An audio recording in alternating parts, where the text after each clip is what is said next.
Hello, hello, hello. Welcome back to another episode of Around the Fire, where just like our ancestors used to sit around the fire to listen to one of their elders tell them about some of their communities' ancient stories and legends, we also sit around a symbolic fire to discuss events in African history. The aim of this podcast is to celebrate the victories of our ancestors, try and emulate their successes, while also avoiding any errors that they may have made in the course of history. This is what they would have asked us to do if we could ask them now and hear their replies. My name is Letsela Mariri. I come from South Africa and history is my baby. But of course, I'm not alone. I'm chilling with my fellow history buffs. Habari yako, Joan? Mzuri sana. My name is Auma Omolo, just a straightforward East African girl. And of course, sometimes I call you small and other people call you Joan. All right. So I am small. I actually like the name Cooper, so we'll change it to Cooper. Asante sana. Habari yako, Professor S? Mzuri sana. I am from the Gulf Coast of the United States. Actually voted by CNN as the most African piece of the United States. I'm the pest who continuously calls them professor, even after they deny and ask me to cease and desist. So to the audience, when you hear me doing this to them, it's a bad habit. I mean no harm. And thank you in advance for sitting through my lectures. Class is now in session. Asante sana. And with that said, habari yenu to you, our listeners. We invite you to sit here with us as we reminisce about those old unforgettable events. Okay, Small, what are we talking about today? So today, Professor S, as soon as he wakes up, will tell us about the Wolof Rebellion and the Mali Revolt. Is that right? I'll have you know that I'm already awake, and yes, that is very correct. Yes, I'll cover. Awake. Yeah, who would have thought, right? Y'all probably heard me snoring a little bit, a little while ago. I would ask my wife if I snored while I was asleep, but I'm not going to put her on the spot like that. I'm going to recover these two. These are rebellions that happened in the Americas. And I'll be mentioning them because unlike other rebellions, and understand that rebellions were actually pretty common throughout the Americas. I found out recently that if you were to actually try to specialize in this as a historian, you would never be done studying because of how many there were. And also because there's not a clear-cut definition for rebellion. I mean, does sabotaging tools count as a rebellion? Does it matter how many tools you sabotage? Things like that. Do runaway settlements or maroon settlements count as rebellion as well? And so therefore, you wouldn't be done studying it. But these are two that have a special historical significance on today. And also, neither one of these happened in the United States. They both happened in the Americas, but these rebellions, neither one of them happened in the US. And as a matter of fact, one of them occurred before English speakers were in the Americas. One of them occurred at a time when it was pretty much the only Europeans that were really in the Americas in any numbers were going to be Spaniards and some Portuguese. So the Wolof one was the first one, and the Mali Revolt, it's actually spelled M-A-L-E with the type of crooked bar over the E. And so it's pronounced Mali as far as I know. The Wolof Rebellion was the first one in the Americas and first one that we know about in the Americas. And then the Mali Revolt was one of the final ones. Now, can I ask you all, have you all heard of any specific rebellions or revolts in the Americas before? And if so, which ones you've heard about? Personally, I know about the most famous one being the Haitian one, right? Okay. The one that was led by Toussaint Louverture. I think that's his name. All right. Yeah, the Haitian Revolution, I think, is the most famous slave rebellion or slave revolution in the Americas that I know of. But there are others, I don't know many. The others that I've heard about are those that happened in the United States specifically. Yeah, I don't know about Joanne. All right. Omar? I don't, not really. So I'm really, really, really looking forward to hearing what you have to teach us today. Okay. I'll do my best to make it worth your while and to make it worth the time of the audience to listen. Oftentimes revolts are talked about in the United States. I'm not really sure what the reason is that they're focused on, but they happen throughout. One was, as an example, one was the Yanga Rebellion, and that happened in Mexico in the vicinity of what's now Veracruz on the, I wouldn't say on the Atlantic, but on the Caribbean coast side, on the eastern coast of Mexico. And there was another one that happened. They call it the Andrew Rebellion. They also call it the Delon Uprising. A slave named Charles Delon, who's believed to have come from either, who's believed to have either come through Haiti or have been owned by someone in Haiti. He started a rebellion, and they went up what's called the German coast of the Mississippi River, about 30 miles north of New Orleans, Louisiana. And that one had significant changes too. It had significant impact when they did that uprising. For one, they really scared the Europeans that were living there. And that fear exists even up until this day. The Europeans that live in that region in New Orleans are they're generally afraid to this day of the majority Black population in the New Orleans area. And that actually became a source of the stereotype that we're physically strong and that Europeans are physically weak. It changed the population of the demographics. I'm not sure what the percentages were of the population before, but one thing that happened was that the margin between the population has never fully recovered. New Orleans itself remained a largely Black area because many of the white militiamen that went in to put that rebellion down were coming from New Orleans itself. And while they quelled the rebellion, apparently enough of them passed away to where they could not bolster the white population again within the next generations. And so each one had its historical significance. Every time one of them happened, then it would make changes that would be permanent. And so I'll go ahead and get back to the Wolof Rebellion first, and then the Mali Revolt. And whenever you got questions, feel free to cut in. 1520, yes, sir.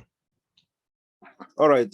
So I don't know if you're going to mention this, but the word Wolof sounds like a tribe in either Gambia or Senegal, right? Mm-hmm.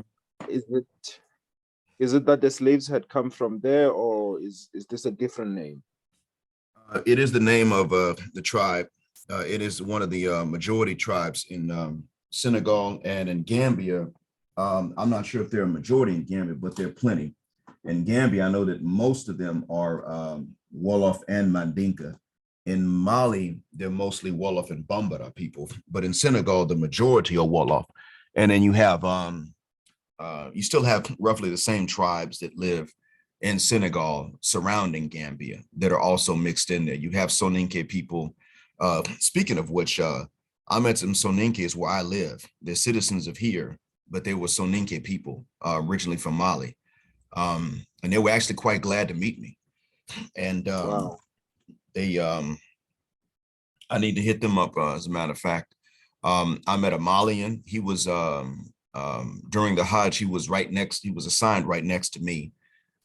He was a Bambara. He wasn't that glad to meet anybody, though, to be honest. He only spoke French and Bambara, so he was standoffish with everybody. Didn't even seem to be anything personal.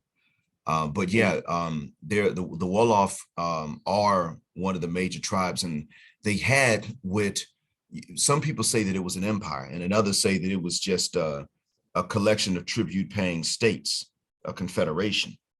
So there's a debate even about their civilization. But yeah, that's the tribe. And So that's the tribe that formed the majority slaves in this place that you're going to tell us about. yeah, it was the island of Hispaniola. And so that would be the island that's now Dominican Republic on one side and Haiti on the other. It's the at this point, it was just all owned by Spain. The French were not there yet. And so the majority of them were Wolof. And so the minorities would have been people that lived nearby, neighboring tribes. Now, what happened is that prior to 1600, prior to the year 1600, the Wolof Empire was responsible for exporting as much as a third of all Africans that were going to the Americas. And, wow. and they did do the exporting. They were selling them. And the Wolof Empire, ironically, was selling Wolof and neighbors. So you weren't immune to being sold as a Wolof simply because it was the Wolof Empire in which you lived. And that was prior to 1600. After 1600, it became a route for Central African slaves instead of a source of West African slaves. So the route remained the same, except that they were taking people that were largely from the interior, from moving more towards Central Africa and shipping them through.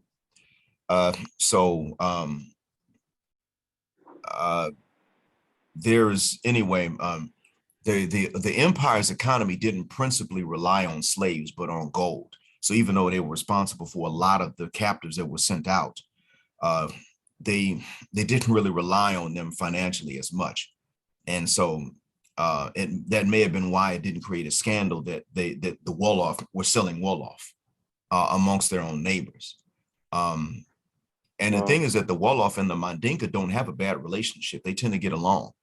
It's nothing in that region to meet somebody who has one parent from each. And so when you see the movie Roots, Kunta Kinte in that movie was a Mandinka, and he made some mention of the Wolof, but that would have actually been, that part was actually accurate in that they did know each other well, and they didn't have, there was no inter-ethnic problems. So any problems between them would have largely been personal. Yeah, I have not watched the movie. Have you seen it, Cooper? I have. It's a very interesting movie. Very, very interesting movie. I've heard about. Where does it take place? Does it take place in the Americas already, or is it based in Africa? The first one starts in Africa. Yeah, it was set in both. The setting is in both. In the Mandinka, the region of the Mandinka civilization, and then also in the Americas, I think would have been Maryland at that time.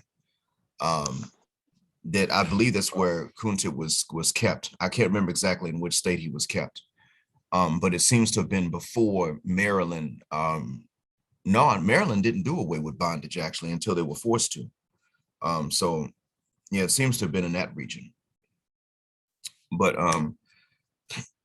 this rebellion happened in Hispaniola, and this was at the same time that the Incan civilization, the Aztec civilization was about to be ruined. At this point that it began, the Aztecs had they had actually been ruined. The Aztec capital had been taken by Hernan Cortez. And I mentioned before how Hernan Cortez met the Aztecs in 1519. He had gotten away from Cuba, and there was a warrant for his arrest, but he left the night before the official news of the warrant got to that coastal city from which he left. So he actually became an escapee. And some Spaniards, I found out that some Spaniards actually followed him into Mexico, or which now Mexico. And some of his men went along with the confederation of non-Aztec Indians that they befriended and killed these Spaniards that were sent to retrieve them and to arrest them.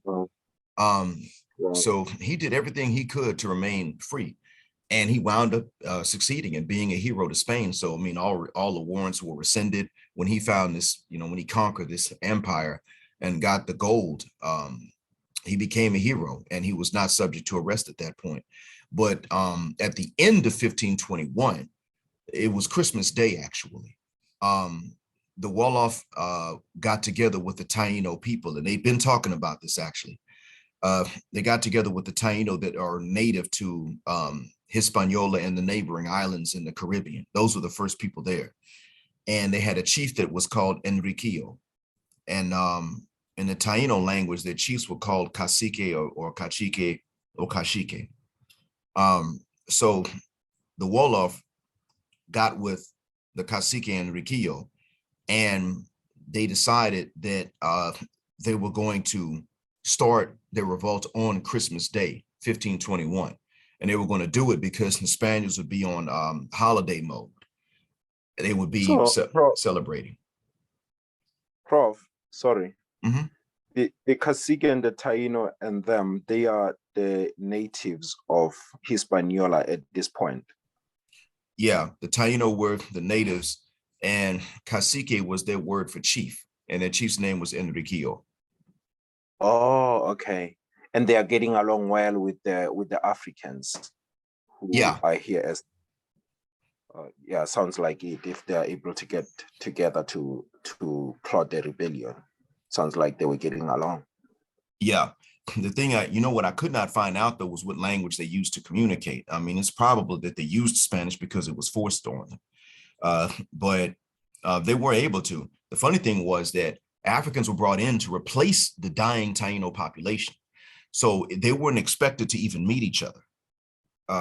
That was one of the reasons that the Spaniards did what they did. I mean, for one, they were taking in Wolof. Wolof were Muslim at this point. By this point, they were largely Wolof. I mean, they were largely Muslim. So it was not expected that, for one, the Spaniards were leery about getting Muslim slaves in the first place.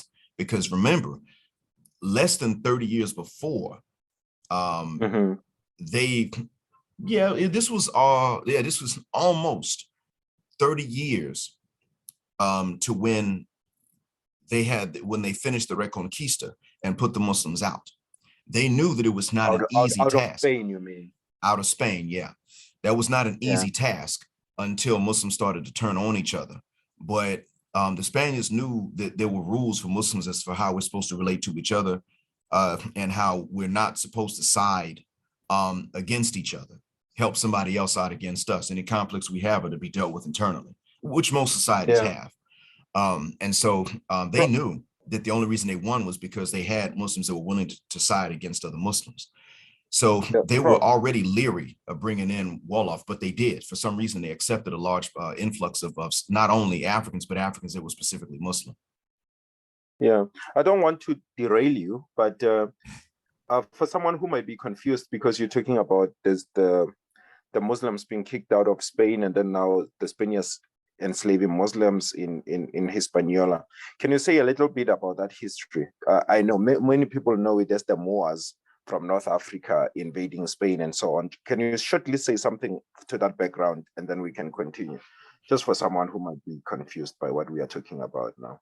Well, sure. A general named Tariq ibn Ziyad, coming out of the Moorish army, was the one that led the Muslims into Spain.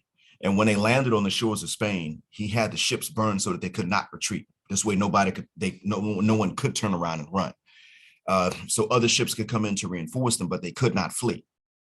So they were very aggressive in going over and overthrowing the authorities that lived in the Iberian Peninsula at that point, which includes today's Portugal. Now, one of the reasons they did this was because the people that are from the peninsula actually asked to be liberated from some Visigoths. And I think Visigoths, I forgot where they were from, but they were not from the Iberian Peninsula. So in actuality, the local population was not against the Moors coming in, but the Visigoth authorities and their collaborators were.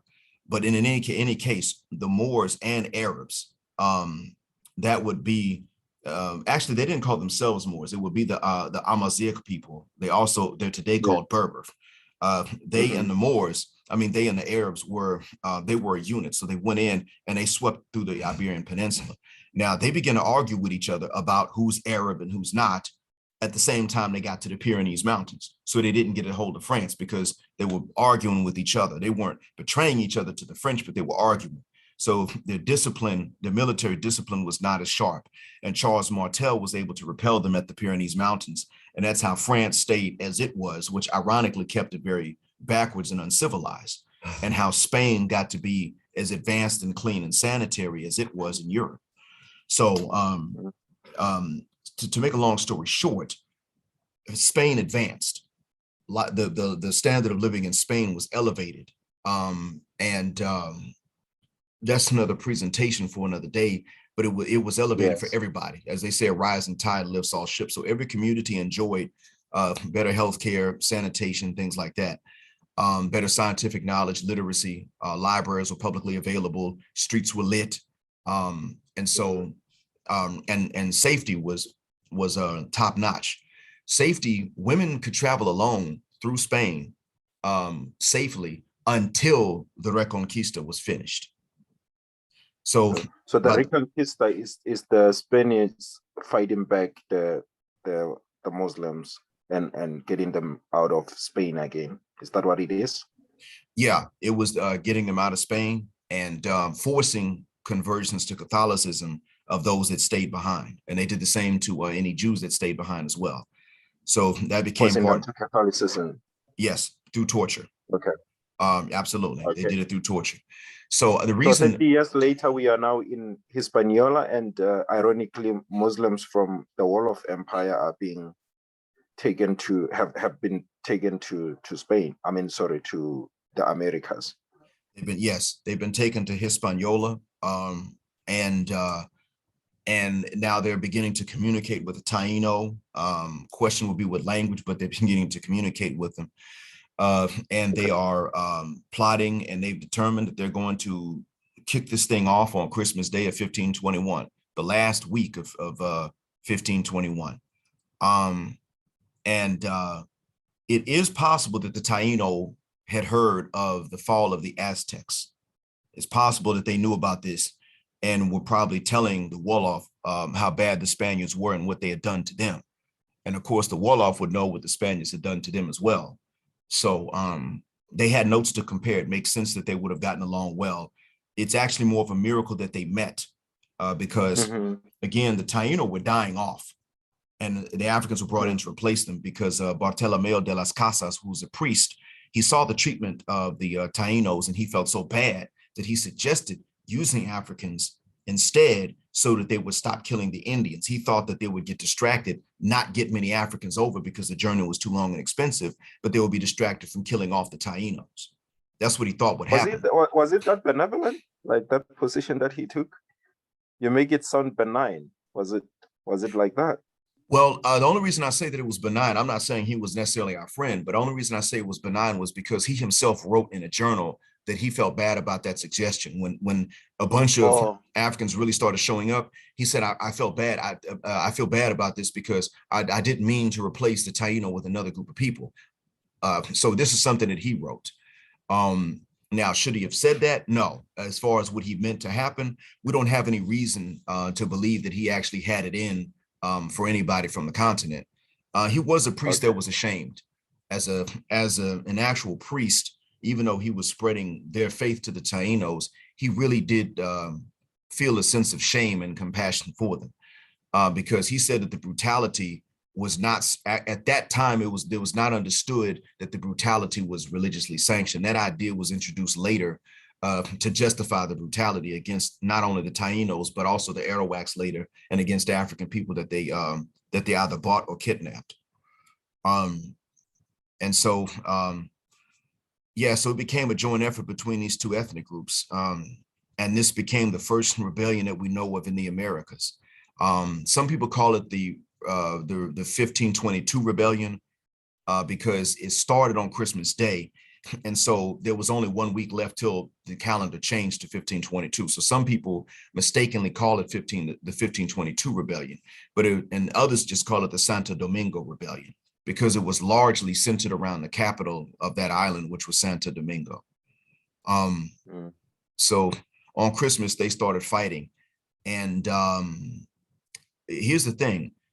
The governor of the colony had a plantation called New Isabel, or in Spanish, Nueva Isabela.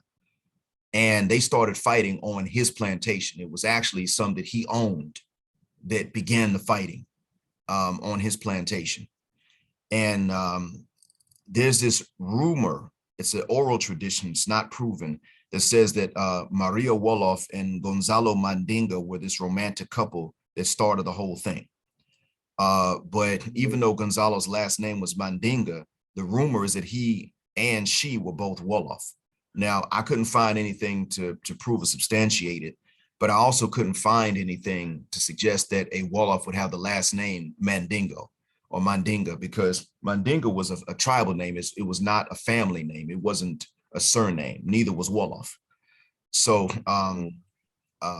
therefore, I couldn't really substantiate it. It does seem like a rumor. Plus, if you're Muslim and you're getting ready to die, you're plotting something that's going to probably get you killed, you're not likely to get together with your boyfriend or your girlfriend to do it. You'd rather plot something like that with your husband or your wife.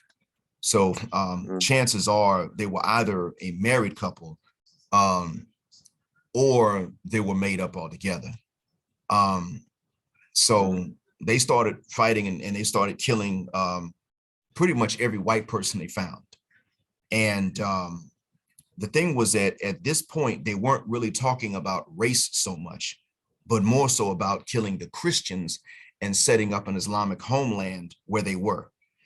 And there's this river called you could call it I hate to say it, but you could call it the Niga or the Nigwa River. I would probably call it the Nigwa River because it has a U in there. So even if the Spaniards don't pronounce it like that, I'm going to. But the rebellion extended along that river, and they went from plantation to plantation. And what they were doing is they were killing Christians. That's how they phrased it, which meant Spaniards. So for them, it wasn't about race, but it was about religion. And they planned to end slavery and eventually take control of the entire island. Is it because race was still not an important thing at this time in history? This is around the time that race was becoming important. So this was a turning point. Race was becoming noticed, less important, but it was becoming noticed.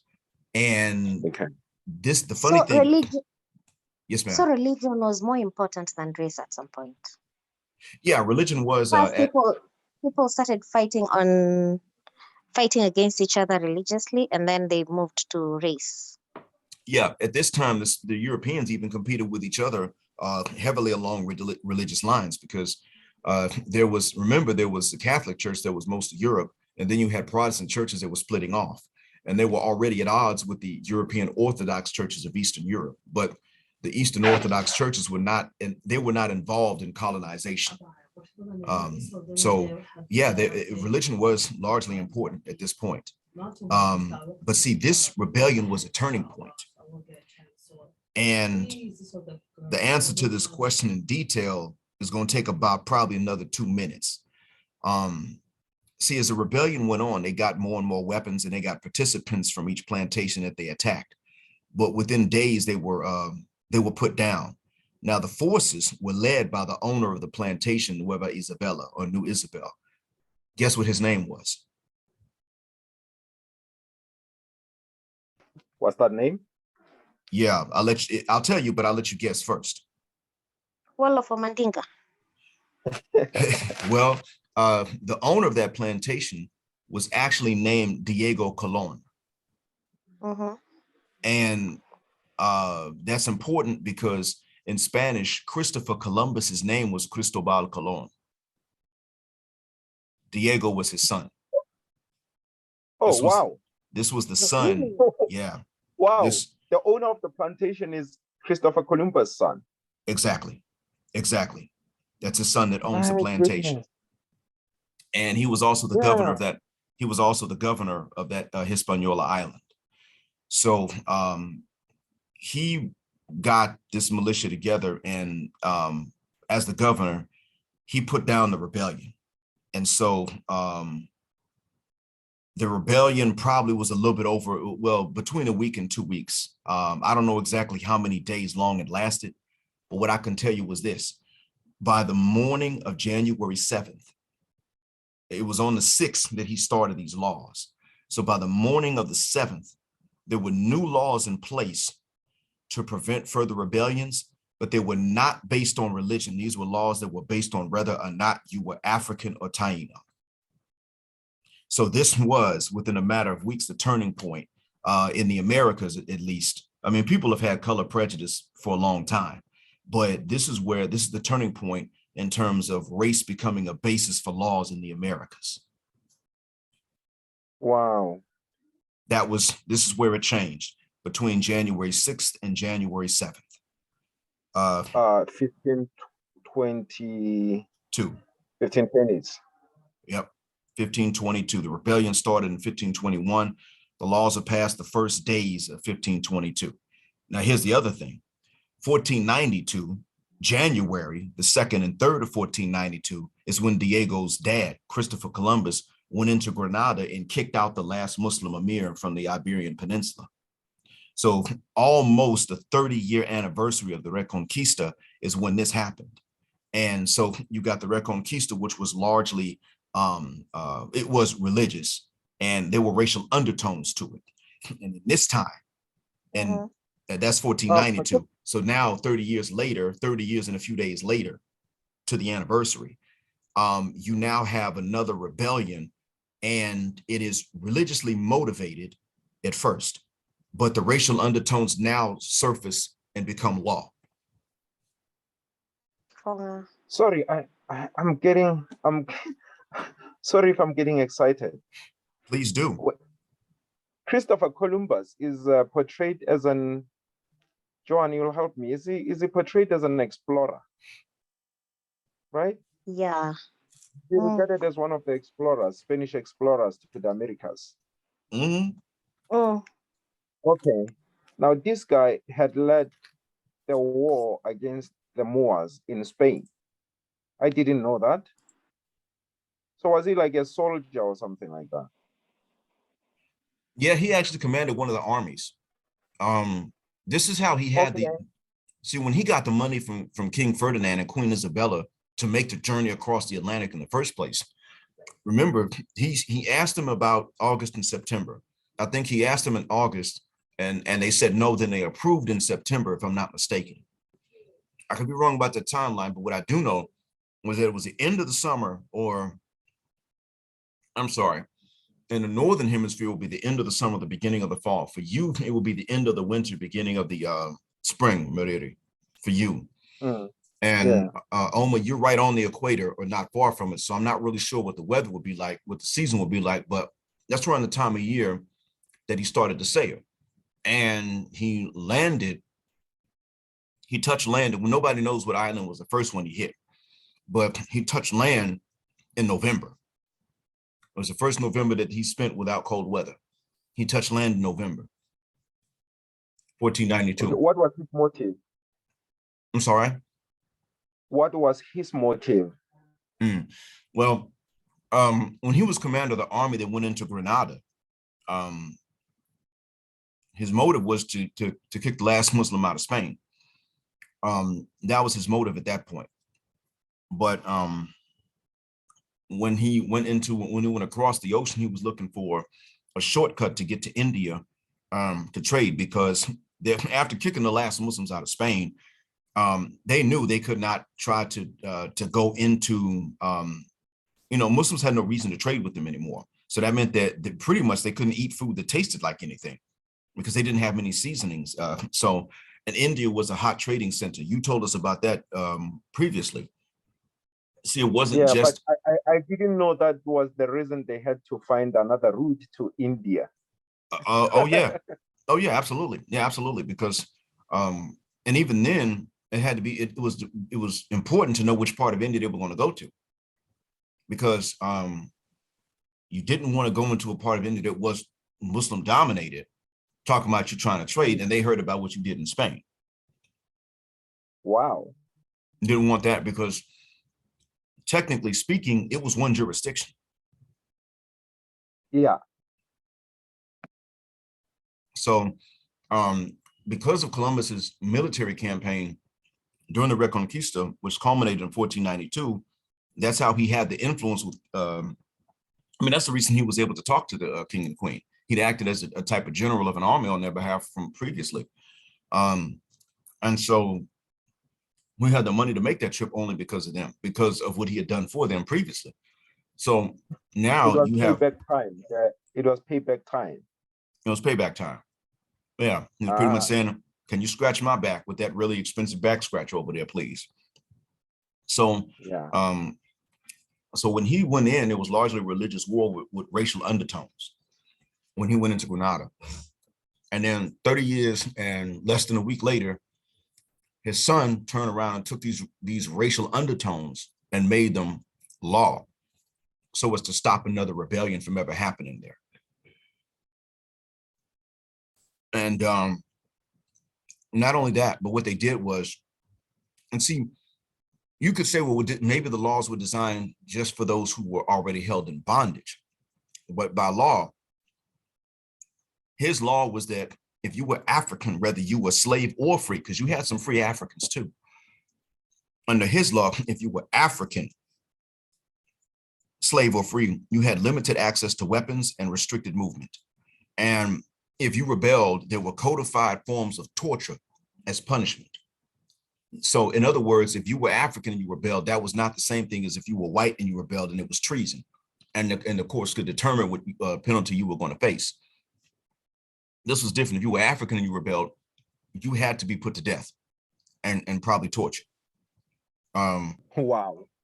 And so he's basically coming up with new laws that target Africans in a specific way. Yeah, and I'm sure they targeted Tainos as well, but the emphasis would not have been the same because the Tainos were already a dwindling population. Yeah, because when Tainos came in contact with Europeans, they would start to get sick and the illnesses would spread because they had no immunities. Later on, Europeans tried to write in that Africans also brought bugs to the Tainos and to Native Americans in general that killed them off.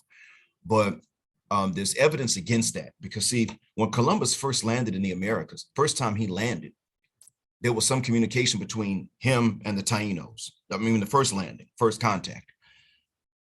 And the funny thing is that the Tainos didn't speak Spanish and none of his men would have spoken Taino, but he had men who spoke Arabic. And the Taino said, your black brothers have already come to us. That's Christopher, not Diego, but Christopher, when he first lands, first contact. Mm-hmm. Some of the, and in the first people he contacts are the Tainos, and they told him that some of your black brothers have already come over. They didn't say anything about any diseases wiping them out. Wow, and this is because black people had in fact been to the Americas before Columbus. Absolutely. And we know that some of them would have come from the Mali Empire, which is the Mandinka Empire. Absolutely, somewhat, which is right next to where the Wolof live, and even where they have overlapping territories.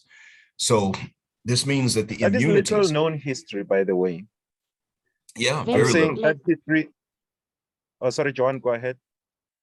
I was agreeing with your point.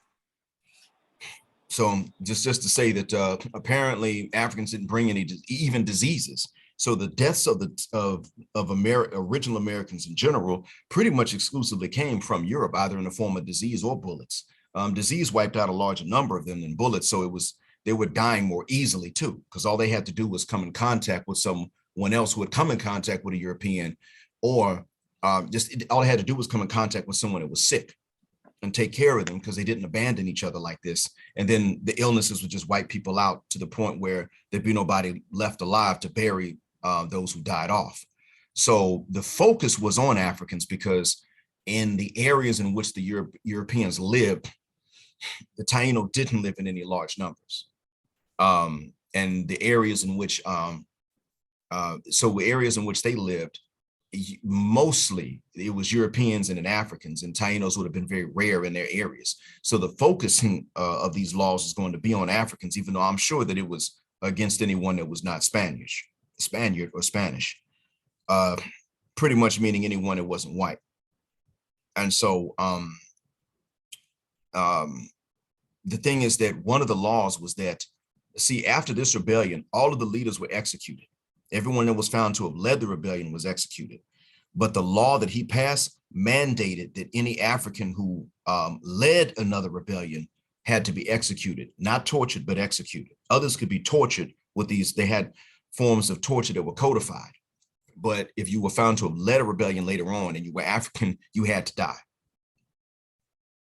based on what was written in front of me. So, so these laws were the first ones to target people for on the basis of them being African, meaning being Black.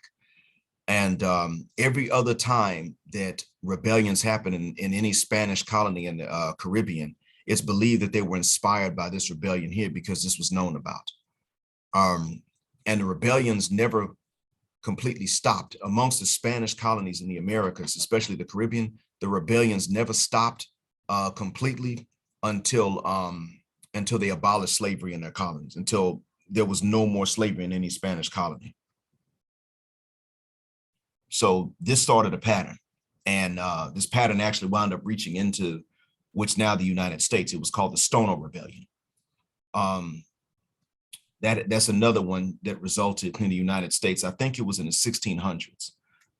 It wasn't the U.S. at that time, but it was a type of rebellion that in which the Spaniards had learned, you know what, it's better to offer the slaves of other Europeans their freedom if they side against those ones that are holding it. So they actually kind of learned a lesson. They made these strict laws, but they also learned that it probably wasn't a good idea to keep trying to fight and be tough and everything.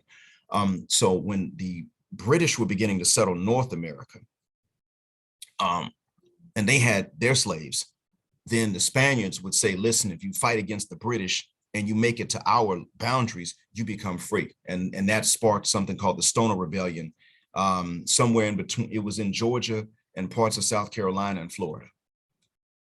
Wow. So this actually sparked other rebellions. I'm not sure if the Yanga Rebellion was inspired by them, but the chances are that it was, because it was along the coast of the Caribbean. Let me make sure I get you, Prof. So the Spanish started basically encouraging rebellions. Yeah, they would encourage rebellions amongst slaves of other Europeans. Yes. Wow. Wow, that's an interesting dynamic. Yeah. Wow. The other thing too was that this is one of the ways that they learned not to seek Muslims. This had to have been one of the lessons that early on taught them, again, that when you were going to take slaves, you wanted to avoid taking slaves that were Muslim. So this did start a type of communication, because see, when the French began to get involved as well, and the French were pretty reckless about who they took in, but some of their territories would border each other, even in the Caribbean. And so then you would have, even after the Spaniards stopped taking Muslim slaves, at least knowingly, the French didn't. They were somewhat reckless with it. And so the Spaniards began to say, well, look, could you please stop doing this? Because they can make their way over into our colonies and start rebellions, because they're going to do that. That's who they are. That's how they are. We've had this happen before. And the French king at that time wrote back and said, thank you for your concern, but we defeated them at the Pyrenees Mountains under Charles Martel. We don't have the same worries that you do. We know what to do. So we're going to take whatever slaves we can get without regard for their religion. And so this was like a lesson to the Spaniards that they proved to the French in writing that they had learned. Oh. So that is very interesting to learn. It was very interesting for me to read as well too. And so I realized that it's taken so long just to talk about that one that I'm probably going to have to save the Mali revolt for another weekend. Yeah, maybe we should do that. But it's very interesting, very, very interesting. I know, especially like how the ripple effects, like, it's very interesting. It certainly kept me up when I was reading it. I knew bits and pieces from before, but when I started to read more about it, it was interesting even to me. It kept me up. And I I'm looking for, and even the Mali one too. The Mali one, I have the information on that one, and that also it was quite telling because there are some results of that one as well. And so each one of them did have ripple effects, and you're going to hear that whenever I go and I do the one on the Mali rebellion in Brazil. That also has ripple effects, and that one might actually be some good news for the two of you. Yeah. Final question from me that this arose interest. Earlier we mentioned that the Africans had been to the Americas before, and I think for people who might not know what the Americas are, before I ask the question, what are the Americas, Professor S? Well, the Americas, what I mean by that is North and South America, and I'm including the Caribbean islands as well. Okay. What they called the New World at that time. Yes, and Africans had in fact been to that place way before the Atlantic slave trade. Yeah, actually, the Africans had been to both North and South America and the islands before that point. If you look at Mansa Musa, and we could do one on him as well. Mansa Musa was pretty famous. Yeah. Well, Mansa Musa had a brother named Abu Bakr Athani, or Abu Bakr II. His brother was older than him. His brother was supposed to be the Mansa Mansa just meant king or the ruler. His brother was supposed to be the Mansa and not Musa. But his brother went and took a trip across the Atlantic, came right back, said, we're going to need more boats. And then he got more boats because they had the gold to do it, and then went again into the Atlantic and never returned. So Musa even explained when he went through Cairo on his way to Hajj and passed out all that gold for which he became famous and caused inflation in Cairo. Well, Musa told a historian that they had this much gold to where they could get this many ships and send his brother across the ocean. He explained he was only the ruler because he was waiting on his brother to get back. So he was entertaining hope that his brother would make it back, but he never did. Later on, it was discovered that there were Mandingo inscriptions on some rocks, and they turned up in Brazil, Mexico, and I think in Arizona, the US state of Arizona, if I'm not mistaken. So apparently these boats landed in different places. Now, how they got to Arizona, I don't know. I'm not really sure what route they took, but they were there. And Balboa, the explorer Balboa, who explored what's today the country of Panama, he got to this area that today is called Darien. And the original Americans told him that up a hill, his men would die if they went up there because there was a tribe, there was a black tribe, and nobody could defeat them. They lived on a hill for one, so they had the high ground, and they were just excellent warriors apparently. So he thought, okay, well, that's where these Indians are hiding gold. So he took his men up the hill, and he wrote in his journal that they did in fact get attacked by an African tribe, and they got their butts handed to them. This is something that Balboa wrote in his own journal.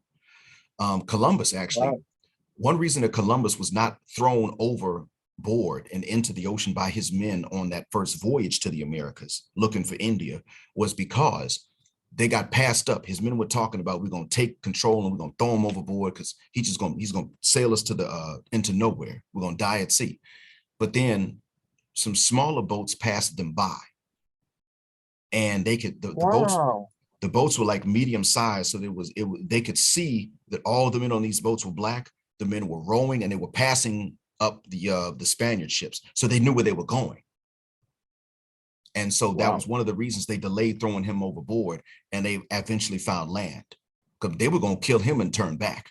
And Columbus even wrote in his journal that they got passed up by some Africans.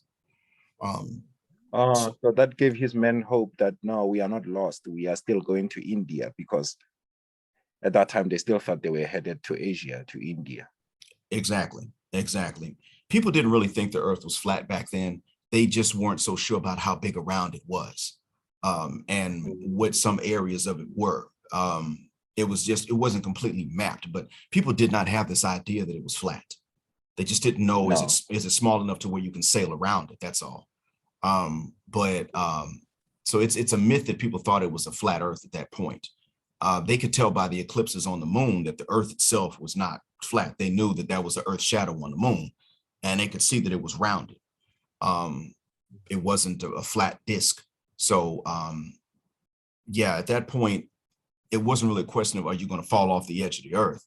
They just didn't know what was in the ocean, how big the ocean was there land in between there and India? That's all they didn't know. But yeah, they were going to throw him over because they weren't sure that they had enough provisions to make it to wherever they were going. And when they saw ships even smaller than theirs that were going just faster, then they said, oh, well, yeah, okay, there's something up ahead. We don't have to kill him yet. And that was the end of it. And they continued on, and they bumped into the Caribbean. Wow. All right, maybe we can carry on with this when you talk about the Malay revolt. Okay, carrying on in this presentation or another weekend? Another one. You owe us an installment on Malay revolt, and then we can add some of these questions into that one. Gladly. Yeah, gladly. I'll be glad to do it. I already got the information ready. And so now, do y'all want this to be next weekend, or do y'all want to rotate and then come back to me and we do the Malay revolt? I think we can do it next weekend. So what do you think, Joanne? Next weekend is fine, so that we don't have to break it. Yeah, please. Fair enough. That'll work then. Well, so we carry on next weekend. I'll be ready, and look forward to hearing your questions on that too. But I wonder how many on the continent. I mean, in the Americas, we've heard, especially in North America, we've heard that we have ancestors and relatives that went across the ocean, went across the Atlantic, made it to the Americas before Columbus did. We've commonly heard this, and I even know the name of the historian that specialized in studying this. His name is Ivan van Sertima. Yeah, I know him as well. But I'd like to know on the continent, let me know the reactions of people when they find out that some of theirs made it. Some of ours went across the Atlantic and got into the Americas before any Spaniard or Frenchman or Dutchman or Portuguese explorer made it. Because I don't know how common this is known. How commonly known is this on the continent? Yeah, it is not known. I have actually. I'm sorry. I have learned that today. Mm. Yeah. Ivan Sertima, that professor talks about, he wrote the book They Came Before Columbus. That's an interesting read. Yeah, yep, that's his book. That's right, it's his book. He wrote that one. And I think he wrote about maybe one or two original Americans that went across and made it back to the continent, but I don't know which ethnic and language group they came from, and I don't know which part of the continent they went back to. But that, if you remind me, Litzella, that would be one of my questions for you. Sure. Now let's do that next week. This is very interesting. Sounds good. Very interesting. Sounds good to me. Cool. All right. Well, any more questions for me before we try to keep it short enough for the attention span of the audience? I think we've been going on for too long for this episode, but we'll package those questions into the next one, I think. Yeah, probably so. Yeah, you got a point. And they've been very patient. So to those of you in the audience, I'd like to thank you for your extra patience and your extra long attention span. I know that phone was calling, and you all got WhatsApp messages constantly dinging on the phone while you're listening to us. So for those that have made it this far, thank you very much. Thank you so much, Thank Professor you. S. I enjoyed this thoroughly. Gladly, sir. Gladly. And we look forward to the next one, right? Yeah, look forward to the next one next week. All right. Excellent.